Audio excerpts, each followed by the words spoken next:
ایک واقعہ بیان کیا جاتا ہے کہ ایک یہودی جو تھا وہ مسلمان ہونے کے لیے آیا. وہ ایک بہت اچھا رائٹر تھا، کتابیں لکھا کرتا تھا. تو اس سے پوچھا کہ کس چیز نے تمہیں اسلام قبول کرنے پر ابھارا ہے.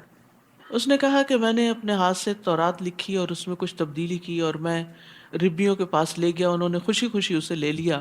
اس کے بعد انجیل لکھی اور اس کو بھی اسی طرح اس میں کچھ رد و بدل کیا، اور میں پریسٹس کے پاس لے گیا، انہوں نے اس کو بھی قبول کر لیا.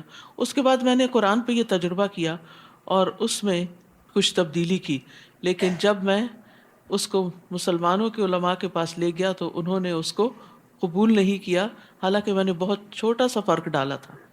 تو اس سے یہ پتہ چلتا ہے کہ اللہ سبحانہ وتعالیٰ نے جو حفاظت کا ذمہ لیا ہے اس میں اللہ بندوں کے ذریعے حفاظت کروا رہا ہے. کس طرح کہ اس امت میں ایسے علماء ہیں جو قرآن کے لفظ لفظ کو نہ صرف یہ کہ ایک طرح بلکہ 7 طریقوں سے پڑھنا جانتے ہیں اور ان کی تبدیلیوں سے واقف ہیں، جس کو سبع قراءت کہا جاتا ہے یا عشرہ قراءت کہا جاتا ہے. اسی طرح اللہ سبحانہ وتعالیٰ نے اس کتاب کو صرف کاغذوں میں محفوظ نہیں کیا بلکہ سینوں میں محفوظ کیا ہے.